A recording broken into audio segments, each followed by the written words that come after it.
এই আসিয়া দৃশ্য আমরা ভুলে যাব।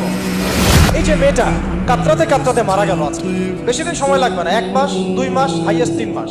এর আগেও বহু ইস্যু আমরা এসেছে ভুলে গেছি, একটার পর একটা এসেছে, একটার পর একটা ভুলে গেছি আমরা। আপনারা দেখে নিয়ে 3 মাসের মধ্যে এই মেয়েটাকে সবাই ভুলে যাবে এবং যাবো ভবিষ্যৎ। লিখে নেন আপনারা, এই বাচ্চার কথা কেউ মনে রাখবে না, এই বাচ্চাটার কথা কেউ মনে রাখবে না। 3 মাস পরে, 6 মাস পরে, 1 বছর পরে আরো নতুন ইস্যু আসবে, আরো নতুন পাপ হবে, আরো বড় বড় ঘটনা ঘটবে। এরপরে মানুষ এই বাচ্চাটাকে ভুলে যাবে। এই বাচ্চাটা কি তার মৃত্যু যন্ত্রণা ভুলতে পারবে? তার সম্মানহানি বলতে পারবে? তার পিতামাতাকে বলতে পারবে? এখন প্রশ্ন হচ্ছে, তার পিতাকেও যদি আমরা জিজ্ঞাসা করি, ইসলামে রেপের শাস্তি হচ্ছে মৃত্যুদণ্ড, আর ব্যভিচারের শাস্তি হচ্ছে অর্ধেক কোমর পর্যন্ত পুঁতে পাথর নিক্ষেপ করে হত্যা করা। এবং বিবাহিত ব্যক্তি হলে এই শাস্তি, অবিবাহিত হলে 100 বেত্রাঘাত, 1 বছরের নির্বাসন এবং সমাজ থেকে বয়কট করা, আর ধর্ষণ হলে সরাসরি মৃত্যুদণ্ড। 3 মাস সময় লাগার কথা না, 3 দিনের মধ্যেই করা সম্ভব। এটা শরিয়া আইন, এটা আল্লাহ রাব্বুল আলামিনের শরিয়া বিধান। এখন তারাও কি এটাতে রাজি হবে? যারা শোক প্রকাশ করছেন তারা কি এই বিধানটা কার্যকর করতে রাজি হবেন? ধর্ষককে সবার সামনে প্রকাশ্যে মৃত্যুদণ্ড দেওয়া হোক, শরিয়া আইন কার্যকর করা হোক, রাজি হবেন না। কারণ আপনারা বলবেন এটা করতে গেলে বাংলাদেশটাকে মৌলবাদী রাষ্ট্র হয়ে যাবে। তো সমস্যার গোড়ায় আপনারা যেতে চান না, ডালপালা নিয়ে নাড়াচাড়া করেন। জেনা ফ্রি মিক্সিংটাকে উন্মুক্ত করে দেওয়া হলো, ছেলে মেয়ের অবাধ বিচরণটাকে উন্মুক্ত করে দেওয়া হচ্ছে। একটা চরম ক্ষুধার্ত মানুষদের সামনে যদি আপনি খাবারকে উন্মুক্ত করে রাখেন, এরপরে যদি কেউ জোর করে খাবার খেয়েও ফেলে, শুধু কি আপনি খাদকের দোষ দিবেন? পুরো সিস্টেমটাই দায়ী, পুরো সিস্টেমটাই দায়ী এখানে। আপনি নারী পুরুষকে অবাধ মেলামেশা দিয়েছেন, ফ্রি মিক্সিং এ দিয়েছেন, একদম ছোটবেলা থেকেই, স্কুল লাইফ থেকে, কলেজ লাইফ থেকে, ইউনিভার্সিটি লাইফ থেকে, জব সেকশনে, এমনকি রাজনীতি করতে গেলেও কর্পোরেট সেকশনে, ব্যবসায়িক সেকশনে, অফিস আদালতে, সব জায়গায় ফ্রি মিক্সিং কে অবাধভাবে আপনি উন্মুক্ত করে দিয়েছেন, আমরা উন্মুক্ত করে দিয়েছি। এর উপরে ছড়িয়ে দিয়েছি পর্নোগ্রাফি। পর্নোগ্রাফি সবার ফোনে ফোনে। পর্নোগ্রাফি দেখতে থাকলে একটা মানুষ বাচ্চাকে না, কয়েকদিন পরে পশুর সাথেও জেনা করতে পারে। যদি সামনে দেখেন যে মানুষ পশুর সাথে জেনা করেছে, আপনারা অবাক হতে পারেন, আমি অবাক হব না। কারণ পর্নোগ্রাফি মানুষকে পশুর সাথেও জেনা করতে শেখাবে। বাচ্চা তো কিছুই না। এর উপর আছে বিবাহ বহির্ভূত সম্পর্ক, ব্যভিচার, জিনা, ফ্রি মিক্সিং, ভ্যালেন্টাইন্স ডে মতো দিবসগুলো পালন করে ছেলে মেয়ের অবাধ মেলামেশা। আর এই জেনাগুলোকে আমরা বলছি গাছে আসার গল্প, যেখানে ওর উপরে 100 বেত্রাঘাতের শাস্তি অলরেডি মজুদ হয়ে গেছে। আর কতগুলো যে জেনা হয়েছে এটা তো আল্লাহ পাক ভালো জানেন। একটা দুইটা তো করে নাই, একটার পরটা চেঞ্জ করেছে। বিবাহিত ব্যক্তি পর্যন্ত অন্যের স্ত্রীর সাথে জেনা করেছে। আর এটা তো ধর্ম তো অনেক বড় বিষয়, ধর্ম তো অনেক বড় বিষয়। এটা তো একটা মানবতা বিরোধী অপরাধ, এটা থেকে মানবতা বিরোধী অপরাধ। এখন সমস্যা কি এককেন্দ্রিক? এটা বহুমুখী সমস্যা। মিক্সিং রেখেছেন, পর্ন চালু করে দিয়েছেন, এবং সবচেয়ে বড় কথা, এর শরঈ বিচারটুকু নিশ্চিত হচ্ছে না। তাহলে সমাজের মধ্যে এগুলো কমবে না বাড়বে? সিম্পল, সমাজের মধ্যে এগুলো বাড়বে। 6টা কাজ করেন, ইনশাআল্লাহ তাআলা কমে যাবে। প্রথমত শরঈ পর্দা নিশ্চিত করেন, দ্বিতীয়ত ফ্রি মিক্সিং বন্ধ করে দেন, তৃতীয়ত আপনারা জেনার শাস্তি চালু করেন, চতুর্থত সমকামিতা বন্ধ করেন, এলজিবিটি বন্ধ করেন, পঞ্চমত ব্যভিচারের যে রজম শাস্তি চালু করেন, শরঈ বিধান চালু করেন, পর্নসাইটগুলোকে বন্ধ করে দেন, এবং সমাজের তাকওয়া নৈতিকতা শিক্ষাটাকে বাড়িয়ে দেন। দেখেন সমাজে জেনা কমে না বাড়ে। কিন্তু কেউ এই সমস্যার গোড়ায় যাবে না। একটা ইস্যু আসবে, একটা ইস্যু যাবে।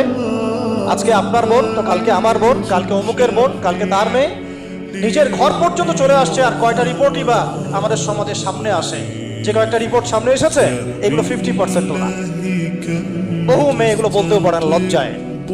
আর আমি তো ওইসব মেয়েদের ব্যাপারে কথা বলা ছেড়ে দিয়েছি, যারা স্বেচ্ছায় নিজের ইজ্জতকে বিলি দেয়। তাদেরকে আমি আমার বোন পরিচয় দিতে লজ্জাবোধ করি।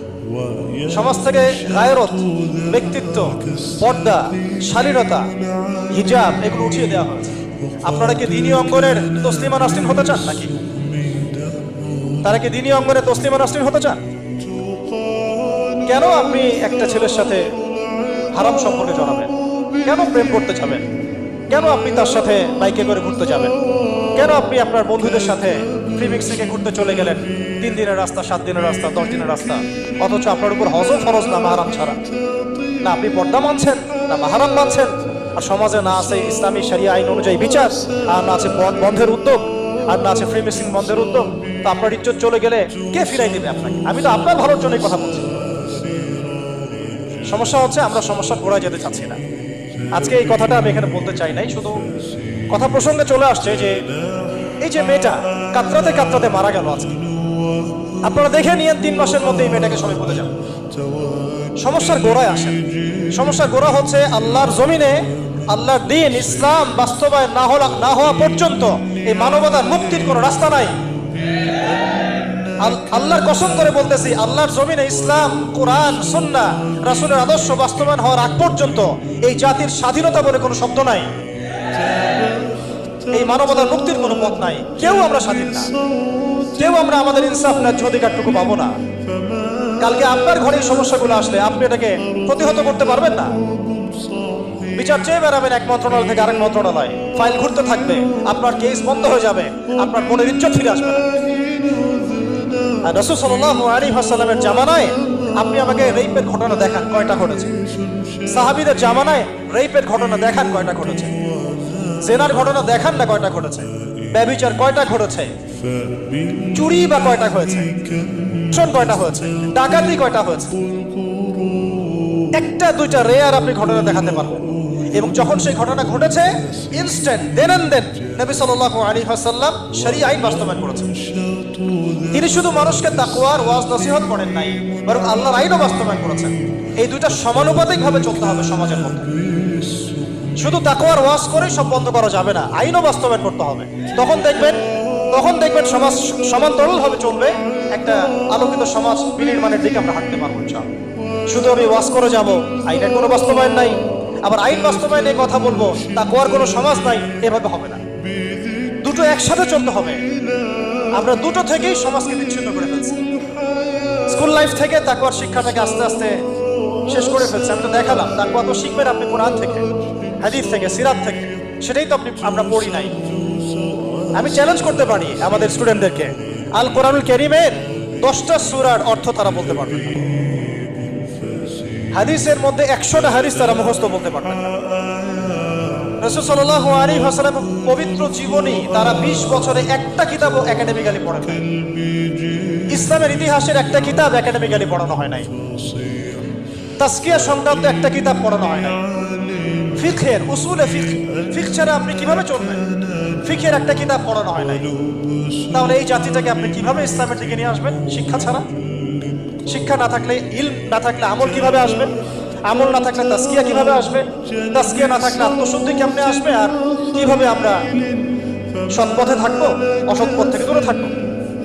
কিভাবে আমাদের মধ্যে আল্লাহ ভীতি জাগ্রত হবে? আর আল্লাহ ভীতি যদি জাগ্রত না হয়, আমি গুনাহ থেকে কেন দূরে থাকবো? যার মধ্যে আল্লাহর ভয় নাই সে গুনাহ থেকে কেন দূরে থাকবে?